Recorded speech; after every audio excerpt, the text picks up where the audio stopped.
Hey guys, what's going on? Will here, coming to you guys with another video, and this is gonna be one for the Getting Established series. And one or two things is going on or has gone on. You have screwed up or you will screw up. No one is exempt from this process in this breeding or in business period. These things happen, and with these screw ups comes education, comes information. So it also comes the experience of screwing up. And for example, I mean, there's tons of examples out there, but when we come to these breedings and these plannings and reinvestment, again, these videos are for getting established on the business side of things. I'm gonna throw my man, my homie, Darren Sloan Morse under the bus. Go over there to Sloan Morse. He's gonna be dropping some videos very soon. Give him a subscribe. Tell him Flawless sent you over there. That man is cool people. He actually flew out to our wedding. Man, we're really family, and we've spoken about these topics over and over again. We are not exempt from screwing up, but again, the acknowledgement that you've done something wrong in any area of breeding ball pythons or in business period kind of puts the stamp of approval on growth. It leaves room to grow. So the example I want to put out there, everybody knows that Darren is killing it with the Dreamsicles, you know, the Lavender Albino Pod project. And we understand that the project has taken a dip, but it still hasn't taken the excitement away from the project.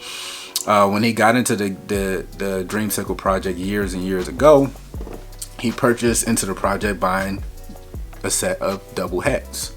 As you guys know, with the last Getting Established video that we dropped, we talked a little bit about, you know, double head, you know, females and this, that, and the third. So this kind of brings it full circle for you guys to hopefully visualize. Let's say he got into the Dreamsicle 10 years ago and double heads were extremely expensive, but you're going to go out there and get what you like and get what you can afford. There's nothing wrong with double heads. What's wrong with the way that Darren went into this process was he purchased into it, double head to double head, no incomplete dominance involved in it, and he proceeded to grow them out, do exactly what he was supposed to. Their second year, they were breeding, didn't produce any Dreamsicles. Third year, didn't produce Dreamsicles. Fourth year, nothing. Not until I believe his fifth or sixth year, he finally produced a Dreamsicle. There is nothing wrong with that for its face value.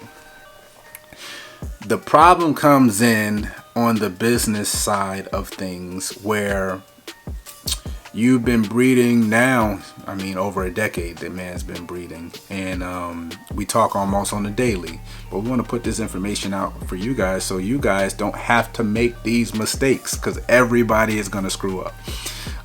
But it's different if your budget is set where, hey, I'm gonna buy this is it, I won't be buying any snakes, it's a hobby, I'm having fun, I'm enjoying my collection, I'm not dumping any money into these snakes for the next 4, 5, 6, 7, 8 years. I just want to enjoy what I have and produce from what I have. There's nothing wrong with that mindset.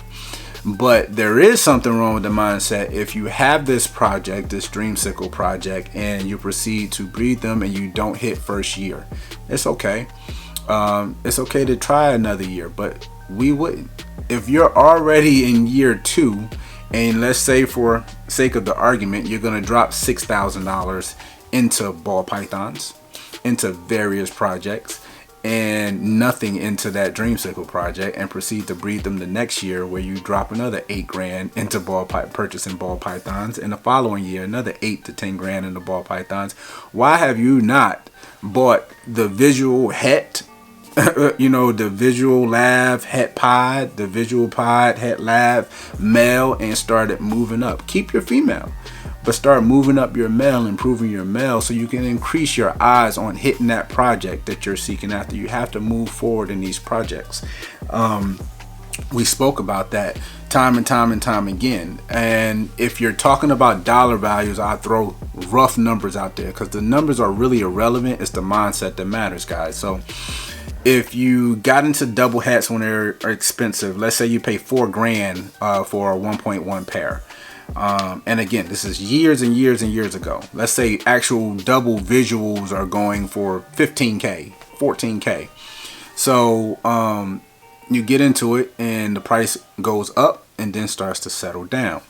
But in year 3, let's say a pod Het Lav is going for, let's say, $1,500, and you're choosing to go buy a new jean, a new male, a couple other females, buying stuff that's not even set for projects, just dumping more funds into ball pythons with no plan in mind, is not very smart.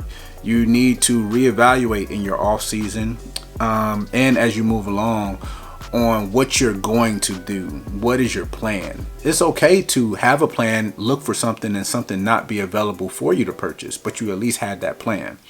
So he identified that he made those mistakes early on, and now, man, he's running across the earth like a man scorned, like picking up very specific projects, picking up very specific females. I've seen his entire mindset change for the better. And hopefully stories like this can get some people unstuck. Some people, you get so deep into this rabbit hole where it's like, hey, I'm gonna hit it with these pairs, I'm gonna hit it, and that's fine too. It really, really is. But where things have to switch is from the hobby and breeder mindset. The hobbyist mindset, you can hit it whenever you want. You know, again, you're not even dumping money into your collection every single year. You're just enjoying the animals. You're enjoying these lovely species of ball pythons, and you're having fun. But if you're looking at your investment dollars invested into this hobby in hopes of producing animals that can bring revenue of some sort in, then time is of the essence. And sometimes dumping more money into certain projects will reap a bigger reward out of that project. So it's something to definitely think about. So again, you want to make sure you're not screwing up, or if you have screwed up, we make the proper corrections, learn from our mistakes, share our mistakes, so other people hopefully can be informed and choose to go a different route or do something different so that they don't repeat the mistakes that you've made. And that's just one specific situation. We could talk about another common mistake, especially by us new breeders, is getting wrapped up and tied into too many projects at one time. As a business thought process, shout out to Peace and Pets, shout out to Royal Caribbean, DJ, that's my man, and shout out to Darren again, shout out to Tim, Morphed Out Reptiles. You know, we're building this nice community that's open to everyone, that are wanting this togetherness, this group, this family. And when you start, you know, having the wondering eyes out there, especially on Morph Market, seeing these beautiful animals, you're gonna want them. I completely understand. And with the thought process of males tending, which sometimes males do not breed, but we had this thought process of males being so prolific. You know, you can get a new gene or a combo or this double triple recessive, and you're, you know, shooting to have them breeding at 1 year old. Some of them is perfectly fine, some of them don't breed. But, you know, I mean, more often than not, that male is going to end up breeding to multiple females. This is where, you know, we go back to the last video, quality over quantity. You're also going to want to make sure that you're doing it in a responsible and ethical way. As far as a breeder and pushing the threshold of moving your projects forward, you don't want to overextend yourself. We'll find ourselves looking at these insane snakes, overextending ourselves till we having project after project after project. And Darren and I have had this conversation, you know, and I tell him all the time, we're not on the level of Billy with Mutation Creation. I love his thought process. Love him, love him, love him. He's very spastic. He knows he's spastic. I love watching him. Over at Mutation Creation, love everything that he has going on. But I remember him making a statement, and it only pertains to him because he's at that level where he's pushing the threshold of the entire industry, right up there with Justin and Ozzy. But he said, he doesn't even look at purchasing a male if it is a $15,000. The price point is irrelevant, but he's talking about the price point in reference to the rareness of whatever the combo may be and the snake that's been created. How can it add to his projects to move him forward? And if his projects is already far beyond what we're creating here at Flawless, then his price point that he's seeking is going to be far beyond the average working man's price. So me and Darren was having a conversation about this, and it's very relative for everyone to utilize that same philosophy. If you are approaching this as a business, then every purchase that you make needs to be extremely specific to your needs. And it needs to move you forward. So when you're running out there, and I do believe that males getting started are more important than females getting started, you don't want to go out there and overextend yourself. Don't go out there and buy 3 and 4, killer males without a plan. Okay, you go out there and buy these males. Do you have 3, 4 females per male that's going to be ready as soon as that male gets ready to breed, that's going to move all of those projects forward? We talk about this all the time because you don't want to just go out and say, oh man, I got this new combo, this new gene, it's a $5,000 snake, and I purchase it, and okay, it's not widely available. Everyone doesn't have it. It's rare, and now it's ready to breed, and I'm breeding it to single gene pied, or I'm breeding it to single gene clown. If this snake has already had this or had that or super this, where am I going to be taking this? What's my plan? And it is fine to breed it to those genes of female snakes, but you have to have a plan. Is your plan to put these genes into pied to make the double, the visual, whatever it may be?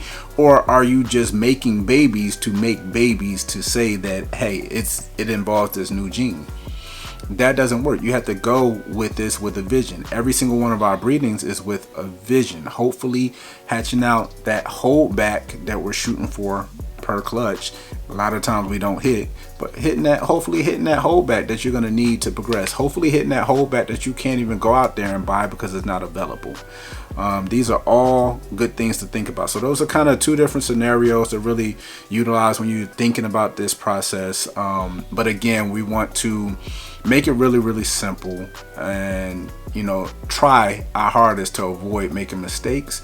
But when we do make mistakes, we learn from them and we put it out there for everyone. But we love you guys. As Will, Flawless is out of creations, and we out.